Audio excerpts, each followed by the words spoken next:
Yo guys, Jonathan here, and today I'm showing off what is my favorite gadget of 2018 so far. I realize there's plenty of time left in the year, but there's been nothing that's given me this much fun at all this year. It's actually what is being used to record this video right now, the DJI Ronin S. Now also quick shout out if anyone wants a chance to win a brand new LG G7 themed cube, make sure to check out my Instagram, got a chance to win your very own.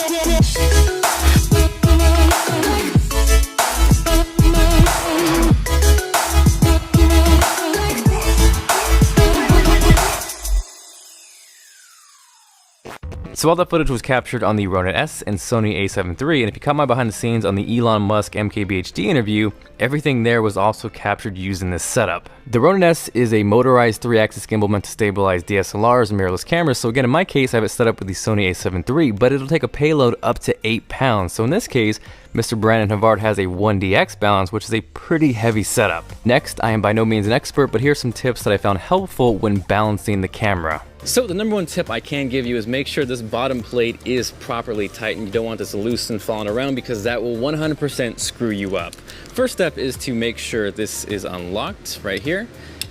We're going to slide that in.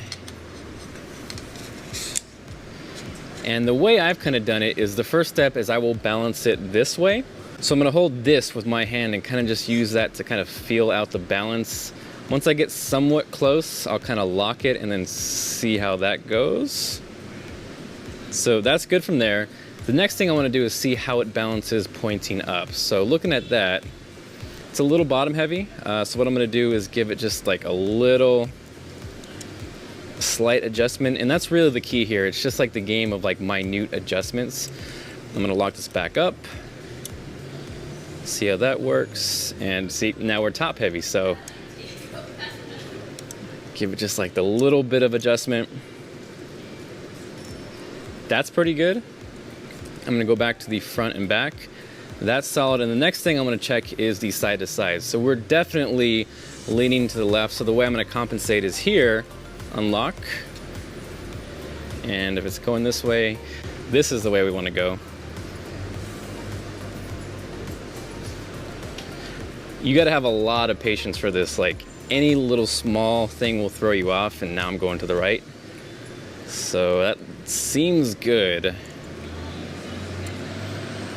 That's not bad. So again, the goal here is to get it as balanced as possible with the motors off. That way, when the motors are on, they're gonna do minimal work, and that's really the way you wanna go. Now, for a lighter setup like this, or if you're using a Zeiss Batis, I would say this part here, for the most part, is going to be all the way down. And then from there, now we can power on the motor, and things should be good to go. Now there's a Ronin app that you're gonna wanna download to your phone. This is gonna help make sure we balanced everything correctly. There's a built-in balance test, which is really helpful. And that way, if you happen to be off on your tilt, your roll, or anything else, it's gonna let you know. So head over to configuration, settings, more, balance test, and then it's gonna kind of auto do its thing and make sure everything is uniform and working perfectly. So here we can see tilt excellent, roll excellent, pan excellent. So if you were off, it would let you know. Next from there, the next thing I want to do is head over to motion parameters, select auto tune. And that's just kind of my rule of thumb for every time I balance this with a new setup. If you're going for like the same setup again, I wouldn't do this too much, but just showing you what works for me. So we're locked and loaded, ready to go. One of my favorite moves with this is the parallax, where you try to focus on the object in the center of the frame. You can take it a step further and kind of go for that 360 vibes, which I'm going to show you now. So Rich is our lovely demo. I got him locked in the center, and you really want to be like light on your feet.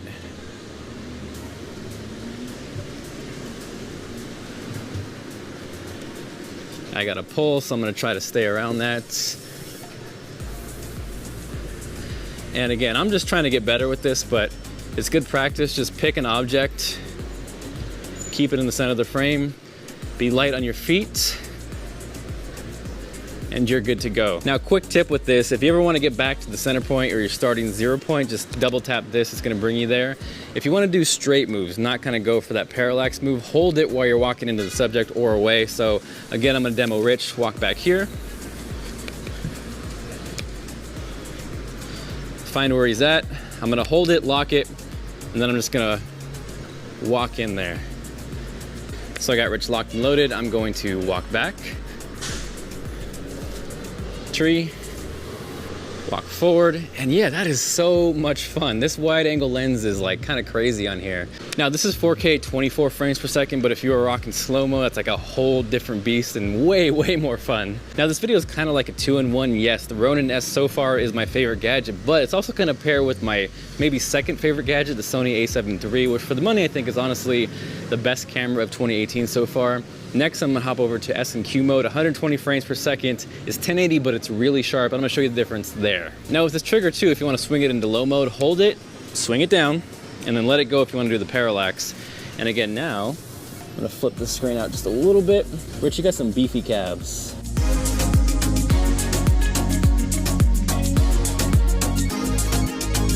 Or if you just wanna go for a push-in,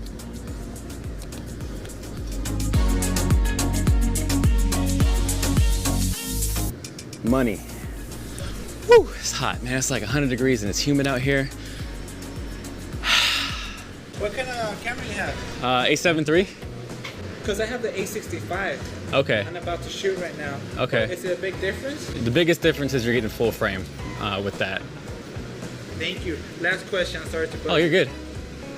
Which one do you recommend, the R3 or that one? If you're doing video, just save the money and get the 3.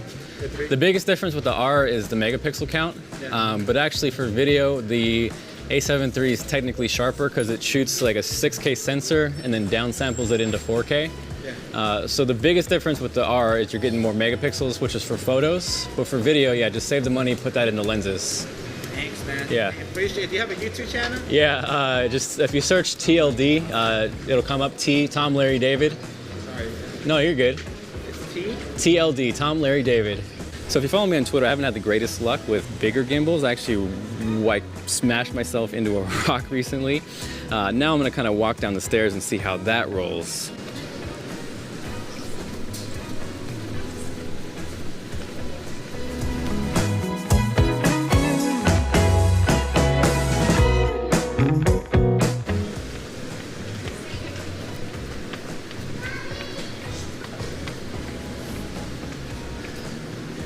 How you doing, Rich?